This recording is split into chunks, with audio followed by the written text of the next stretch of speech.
In the world of candy and confections, there is one brand that stands out above all the rest: Mars. From the classic Milky Way to the iconic Snickers, Mars has been tantalizing our taste buds for almost a century. But have you ever wondered how this legendary brand came to be? In this video, we will uncover the inspiring story how a boy with disabilities made his dream come true, creating a legacy. Let's take a step back and dive deeper into the early years of Frank Mars. The 24th of September 1883 is the date when the history of the Mars Candy Company originated. That's when he was born. Frank was a man of humble beginnings. From a young age, he knew that he wanted to do something great with his life. But when Frank was just a boy, he battled polio, a disease that left him disabled for the rest of his life. Despite his mobility limitations, he was an incredibly curious child, and his mother's baking and cooking fascinated him. In particular, he watched her laboriously make fresh chocolates, and he was hooked. Frank's love of candy making only grew from there. And by the time he was in high school, he was selling Taylor's molasses chips and experimenting with his own candy recipes. He worked for several years in the candy industry and had always dreamed of starting his own candy company. Upon graduating, Frank had built a thriving business selling candy wholesale to stores in the Minneapolis area. In 1902, at a pretty young age, he married Ethel Kizek, a school teacher, and a year later, they welcomed their first child, a son named Forrest. However, the candy market was becoming saturated and competition was fierce. The introduction of Hershey's bar changed the situation on the market, as well as the brands like Chico Stick, Pearson's, and Cherry Hump were all popping up in Minnesota, and the competition was too much for Frank's wholesale business. At that time, he was just under 20. He was young, without experience or knowledge of the business. It ultimately failed, leaving him and his family in a tough spot. To add to his misfortune, in 1910, Ethel divorced Frank for being unable to support her, and she won sole custody of Forrest. She sent him to live with her parents in Canada, and tensions between father and son remained high for years to come. Despite these setbacks, Frank didn't give up on his dream of candy making. He met a woman named Ethel Healy. They married and moved to Seattle, Washington, hoping to start fresh in the candy business. Unfortunately, his wholesaling business failed yet again, and creditors began taking his possession. Frank moved to Tacoma, 30 miles south of Seattle, and struggled there as well. In 1920, Frank and Ethel moved back to Minnesota, hoping to be closer to their families. They only had $400 to their name, but Frank remained determined to make it in the candy business. He began making candy bars at 3 a.m. every morning, and his wife did the selling.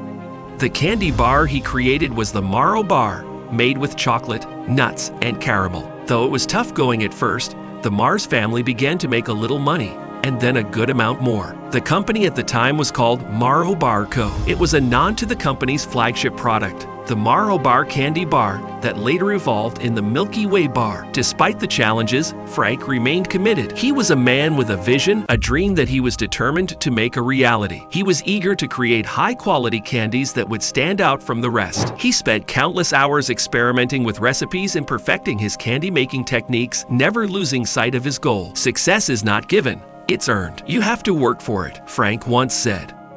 He had struggled for years to establish himself in the industry, but eventually found some success and was able to buy a house and become a local candy supplier.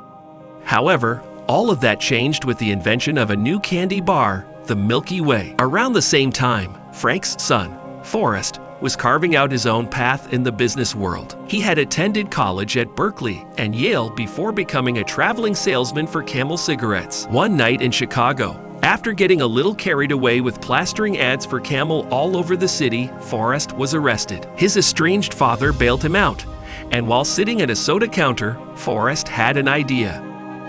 He suggested putting a chocolate malted drink in a candy bar, which would later become the inspiration for the Milky Way. And then in 1923, his hard work and perseverance paid off.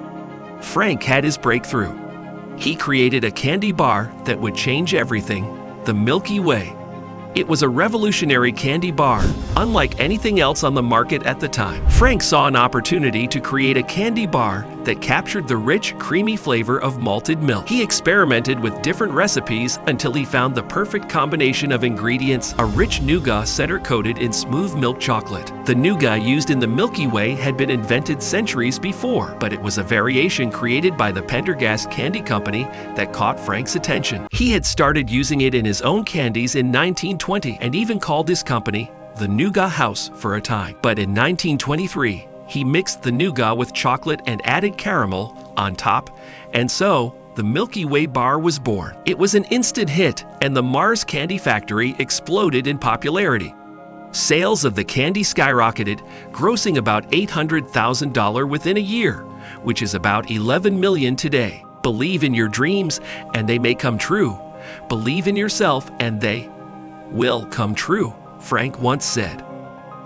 The success of the Milky Way launched Mars Company into orbit, and they quickly became one of the biggest candy companies in the world. Within 5 years of introducing the Milky Way, they were making $20 million in gross revenue, which is about $273 million today.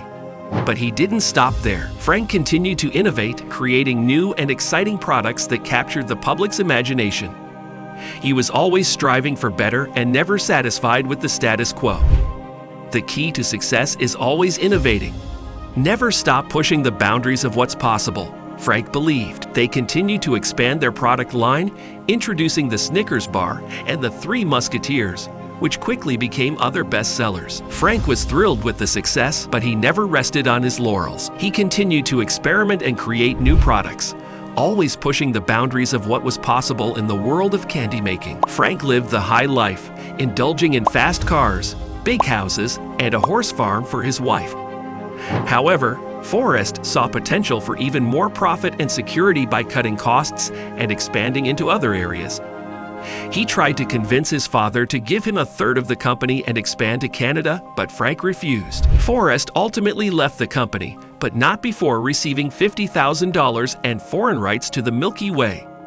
Forrest took his knowledge of candy making to Europe, where he learned from the Nestle Chocolate Company and created a new candy bar even sweeter than the Milky Way, which he called the Mars Bar. The Mars Bar had a nougat and caramel center covered in milk chocolate. It was a delicious and satisfying candy bar that quickly became a bestseller. The Mars Bar was so popular that it eventually became the flagship product of the Mars Candy Company. The candy sold even better than the Milky Way in Europe, and Forrest amassed his own considerable fortune. Sadly, Frank passed away in 1934 at the young age of 50.